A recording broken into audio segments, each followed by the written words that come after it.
Now next topic है हमारा change in state of matter.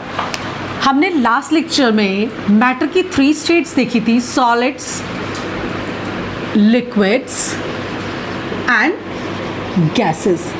Now matter की ये 3 स्टेट्स आपस में इंटरचेंजेबल है, जैसे सॉलिड से हम लिक्विड्स और लिक्विड से हम गैसेस बना सकते हैं। आइस सॉलिड होती है, आइस को हीट करेंगे या आइस को टेम्परेचर पे रेस करेंगे तो हमें वाटर मिलेगा। वाटर को हीट करने पे हमें क्या मिलेगी? गैस यानी वाटर वेपर्स। वाटर वेपर्स को कूल करेंगे तो वापस लिक्विड वाटर मिलेगा, इसको वापस फ्रीज करेंगे तो हमें सॉलिड आइस मिलेगी। सो मैटर को हम एक स्टेट से दूसरे स्टेट में चेंज कर सकते हैं। नाउ मैटर को चेंज करने के 2 वेज होते हैं। There are 2 ways in which we can change the states of matter. First, by change in pressure, by change in pressure. Second, by changing temperature, by change in temperature. मतलब matter की एक state से दूसरी state हम 2 तरीके से change कर सकते हैं, या तो हम प्रेशर देके चेंज कर सकते हैं या हम टेम्परेचर से चेंज कर सकते हैं। तो सबसे पहले हम टेम्परेचर वाले कंडीशन देखते हैं कि how we can change the state of matter by changing the temperature.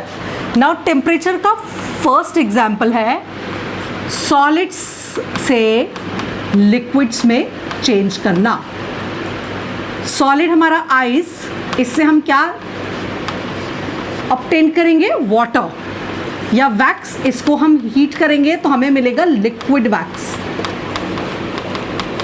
Now इसमें हमने क्या किया, जब आइस या वैक्स को एनर्जी या हीट प्रोवाइड करी तो हमें इस सॉलिड की लिक्विड स्टेट ऑब्टेन हुई। ऐसा होता क्यों है? एक्चुअली ये होता है, जैसे हम जानते हैं सॉलिड्स में पार्टिकल्स बहुत पास होते हैं। जब हम इन पार्टिकल्स को एनर्जी प्रोवाइड करते हैं तो ये पार्टिकल्स अपनी पोजीशन पे वाइब्रेट करना स्टार्ट करते हैं। मींस इनकी काइनेटिक एनर्जी इंक्रीज होना शुरू होती है। हम जानते हैं सॉलिड पार्टिकल्स की काइनेटिक एनर्जी बहुत कम होती है। अब जैसे ही हम इसे हीट देंगे ये काइनेटिक एनर्जी इंक्रीज होना शुरू होगी। धीरे धीरे इंटरमॉलिक्यूलर फोर्सेस जो सॉलिड्स में बहुत हाई होते थे वो अब कम होते जाएंगे थोड़े थोड़े, और ये स्पेसेस जो सॉलिड्स में बहुत कम होती थी ये अब क्या होती जाएंगी? बढ़ती जाएंगी एनर्जी से। और ये पार्टिकल्स अब थोड़े से दूर दूर हो जाएंगे एक दूसरे से इंटरमॉलिक्यूलर फोर्सेस को ब्रेक करके, और नाउ ये किस में चेंज हो जाएंगे? लिक्विड्स में। So changing of solid to liquid is known as melting. इसे हम क्या बोलते हैं प्रोसेस को? मेल्टिंग। मेल्टिंग मतलब वो टेम्परेचर व्हेन अ सॉलिड, या मेल्टिंग मतलब वो process when a solid changes to liquid by giving heat. So this process of changing solid to liquid is known as melting. Melting अब एक particular temperature पे ही होती है। जैसे आइस की मेल्टिंग होगी 0 डिग्री सेल्सियस पे, तो ये हमारा क्या कहलाएगा? जिस पे एक सॉलिड मेल्ट होता है it is known as melting point. Wax का मेल्टिंग पॉइंट है 63 डिग्री सेल्सियस, मतलब 63 डिग्री सेल्सियस पे सॉलिड वैक्स लिक्विड में चेंज होना शुरू हो जाएगा। So melting takes place at a fix point which is known as melting point.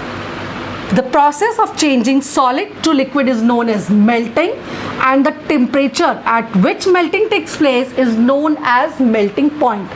Every substance has a fixed melting point. हर एक का अपना पर्टिकुलर मेल्टिंग पॉइंट होता है, उसी पे ये सब्सटेंस लिक्विड में चेंज होना स्टार्ट होता है। क्लियर? लिक्विड से नेक्स्ट चेंज हमारा होता है गैसियस स्टेट्स में, गैसेस बनती है। The process of changing liquid to gas is known as vaporization or boiling. Vaporization or boiling. यहाँ भी हमारा रीज़न वही है कि एक लिक्विड गैस में चेंज क्यों होता है। लिक्विड के पार्टिकल्स के बीच में moderate intermolecular spaces and forces होते हैं। जब हम इस लिक्विड को हीट करना स्टार्ट करते हैं तो ये पार्टिकल्स की काइनेटिक एनर्जी इंक्रीज होती है, ये और दूर दूर होना स्टार्ट हो जाते हैं एक दूसरे से, और ये किस में चेंज हो जाते हैं? गैसेस में। So the process of changing liquid to gases is known as boiling और vaporisation, and the fixed temperature at which this boiling takes place is known as boiling point, ये हमारा क्या कहलाता है, बॉइलिंग पॉइंट। जिस temperature पे boiling होती है, एक लिक्विड गैसियस स्टेट में चेंज होना स्टार्ट होता है, it is known as boiling point. For example water का बॉइलिंग पॉइंट 100 डिग्री सेल्सियस है। ये वाटर 100 डिग्री सेल्सियस पे बॉईल होना स्टार्ट होगा और किस में कन्वर्ट होना स्टार्ट हो जाएगा, गैसेस के अंदर। So the process of changing liquid to gases is known as boiling or vaporization, and the point or the temperature at which this boiling takes place is known as boiling point. Again इसमें reason वही था same कि gases की kinetic energy liquid से ज़्यादा होती है, heat से इनकी काइनेटिक एनर्जी बढ़ जाती है, मॉलिक्यूल्स दूर दूर चले जाते हैं और ये लिक्विड गैस के अंदर चेंज हो जाता है। हर सब्सटेंस का बॉइलिंग पॉइंट भी फिक्स होता है। अल्कोहल का boiling point approximately 78 degree Celsius होता है ना। जब हम सॉलिड से लिक्विड और लिक्विड से गैसेस चेंज करते हैं तो ये प्रोसेस उल्टे भी हो सकते हैं। We can also obtain liquids from gases, मतलब अगर हम गैसेस को कूल डाउन करेंगे, गैसेस को ठंडा करेंगे तो हमें लिक्विड वापस मिल जाएगा। अगर हम स्टीम को हीट करते हैं, अपने घर में प्रेशर कुकर में स्टीम निकलती रहती है, उसके ऊपर एक आइस से भरा हुआ बाउल लेकर आओ, वो उस आइस की हीट लेके स्टीम किस में कन्वर्ट होने लग जाएगी, वापस से लिक्विड के अंदर। सो स्टीम को जब भी हम कूल करेंगे हमें अगेन क्या मिल जाएगा, वाटर। और इस प्रोसेस को हम क्या बोलेंगे, condensation. Condensation and boiling point दोनों सेम होते हैं। हमारा कंडेंसेशन एंड बॉइलिंग पॉइंट दोनों क्या होता है, सेम। 100 डिग्री पर ही लिक्विड वाटर कूल होकर के स्टीम कूल होकर के लिक्विड वाटर में चेंज होना स्टार्ट हो जाएगी। So condensation point and boiling point हमारे दोनों सेम होते हैं। सिमिलरली इसी तरह इस वाटर को अगर हम ठंडा करेंगे, फ्रीज करेंगे, तो हमें मिलेगी सॉलिड आइस। अगर आप पानी को फ्रीज़र में रख देते हैं, धीरे धीरे पानी से हीट फ्रीज़र से लेकर के और उसको किस में कन्वर्ट कर देता है, आइस में। आइस का फ्रीजिंग पॉइंट भी वही होता है 0 डिग्री सेल्सियस, जो कि आइस का मेल्टिंग पॉइंट था। सो फ्रीजिंग पॉइंट वाटर का 0 डिग्री सेल्सियस, आइस का मेल्टिंग पॉइंट भी 0 डिग्री सेल्सियस, और इस प्रोसेस को हम बोलते हैं फ्रीजिंग। सो इन ब्रीफ हम एक बार इसका पूरा ब्रीफ में देख लेते हैं। सॉलिड्स जब लिक्विड में चेंज होता है, ये process melting, temperature at which solid changes to liquid, melting point. Liquid जब गैस में चेंज होता है, ये boiling, it happens at boiling point. Again gases जब चेंज होती है तो ये कंडेंसेशन, एंड लिक्विड से सॉलिड में चेंज होना फ्रीजिंग।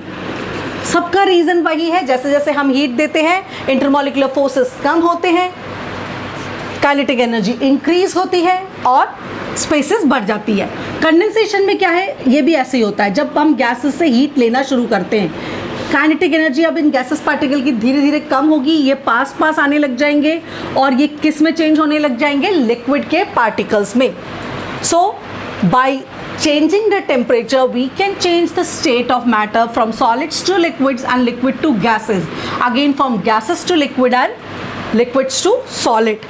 अब कुछ सब्सटेंस हमारे ऐसे होते हैं जो सॉलिड से सीधा सीधा गैसेस में चेंज हो जाते हैं, which can changes directly from solid to gases और from gases to solid। इनमें बीच में कोई भी इंटरमीडिएटरी लिक्विड स्टेट नहीं आती है। These substances are known as sublime substances। So कुछ substances हमारे ऐसे होते हैं जो सॉलिड से सीधे सीधे गैसियस स्टेट में चेंज हो जाते हैं या वेपर्स में।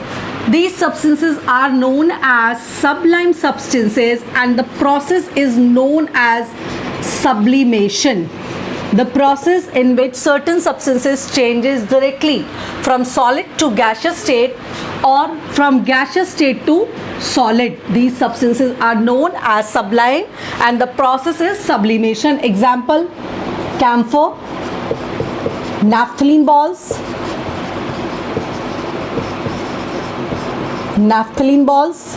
ammonium chloride,